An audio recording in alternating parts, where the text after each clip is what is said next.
The government was not managing inflation. It was suppressing inflation through terror, through control, through making it impossible for prices to adjust or for people to respond to economic reality. Every transaction, every job, every purchase was dictated by the state, all in service of one goal, one purpose that could not be questioned. And if you noticed the contradictions, if you question why food was scarce despite full employment, if you wondered why consumer goods were disappearing, if you asked where all the steel and rubber and labor were going, you learned to stop asking. Quickly, because criticism of economic policy was not treated as economic debate. It was treated as undermining the state, as defeatism, as treason against the Führer and the fatherland. The Gestapo, the secret police, monitored everything.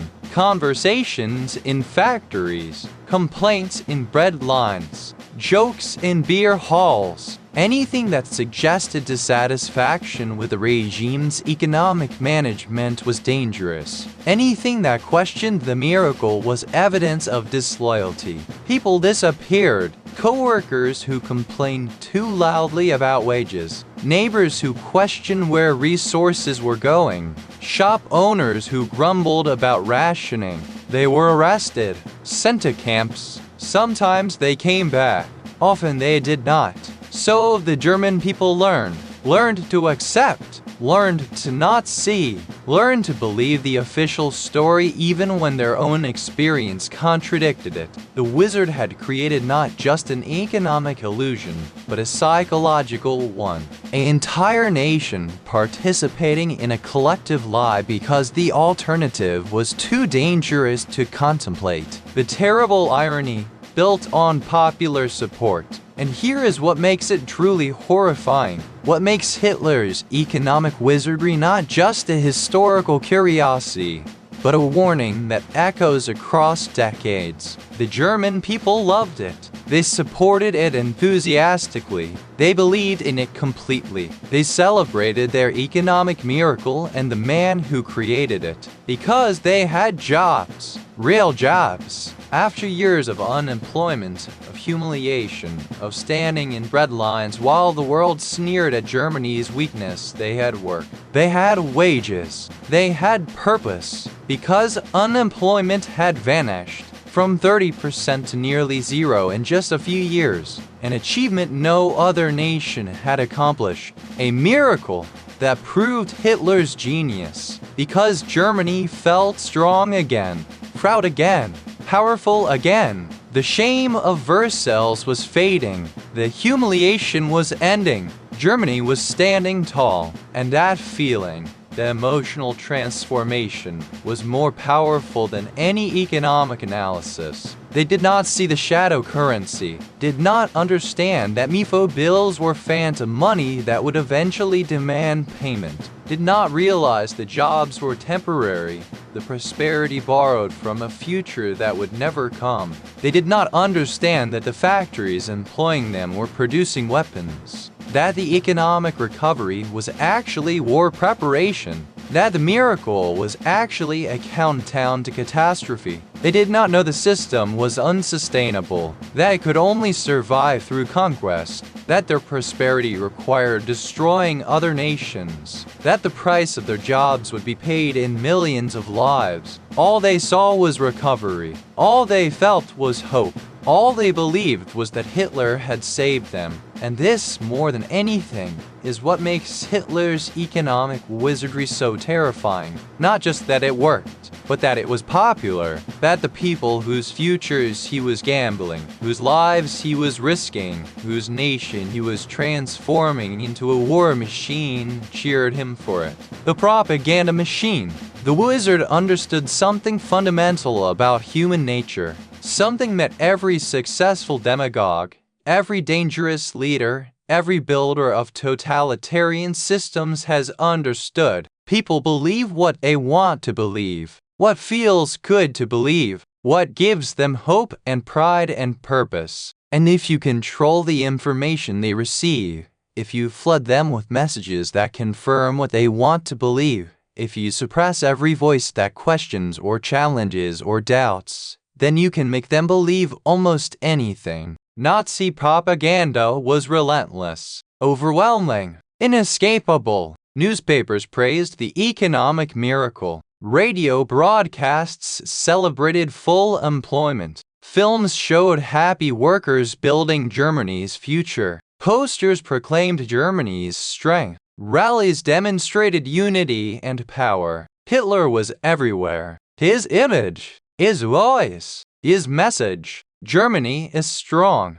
Germany is prosperous. Germany is great again. Thanks to the Führer. Thanks to National Socialism. Thanks to the unity of the German people under brilliant leadership. And every message, every broadcast, every film, every poster reinforced the same narrative. The Weimar Republic failed because of weakness, corruption, betrayal by internal enemies. Hitler succeeded because of strength, purity, loyalty to the nation. The Jews were blamed for economic problems. The communists were blamed for instability. The Democrats were blamed for weakness. Anyone who opposed Hitler was painted as an enemy of Germany itself. So, supporting Hitler was not just a political choice. It was patriotism. It was loyalty. It was being a good German. And opposing Hitler, questioning his economic policies, pointing out the unsustainability of the system, that was not just disagreement. That was treason. The willing blindness. So the German people chose to believe, chose to see prosperity instead of preparation, chose to trust instead of question, chose to hope instead of examine. They believed because believing felt good, because Hitler had delivered on his central promise. He had put Germany back to work. He had restored national pride. He had made Germany matter again. And if the price was giving up economic freedom, accepting rationing, living under total state control, following orders without question, that seemed a small price for security, employment, national pride. They did not see or chose not to see where it was heading, did not recognize that an economy built on shadow currency and state control and synthetic substitutes and stockpiled weapons was not preparing for prosperity. It was preparing for war. Or perhaps some did see, some did understand. But by then it was too late, too dangerous to speak, too risky to resist, easier to go along, to pretend, to hope that somehow, some way, it would work out. The wizard had created not just an economic miracle, but a collective delusion. An entire nation participating in a fantasy, believing in magic because the alternative was too terrible to face. And the cost to that delusion? The price of that willing blindness? Tens of millions of lives. A continent in ruins. Cities turned to ash. A genocide that scarred humanity forever. The inevitable explosion. 39. By late 1938, the mask was completely off. The wizard was no longer hiding his trick. Germany annexed Austria, seized Czechoslovakia, violated the Treaty of Versailles openly, contemptuously, and the world, finally, began to understand what had been built in the shadows. Britain and France realized, too late, that they had been deceived. That while they watched Germany build roads, Germany had been building an army. That the economic miracle was actually war preparation. That Hitler had been preparing for this moment from the beginning. The Mefo Bills were coming due. 1939. The maturity date. The moment when phantom currency would demand real payment. Germany had three choices: pay the bills and watch the economy collapse, default on the bills and watch the economy collapse, or launch the war they had been preparing for, conquer other nations, seize their wealth, and use plunder to pay the debt. There was only one choice Hitler was willing to make, the choice the system had been designed for from the beginning. On September the 1st, 1939, German tanks rolled into Poland. Britain and France declared war. World War II had begun. The wizard's trick was complete. The shadow currency had become real bullets. The hidden factories had revealed their products. The stockpiled resources were being consumed in conquest. The system built in secret was now visible to all,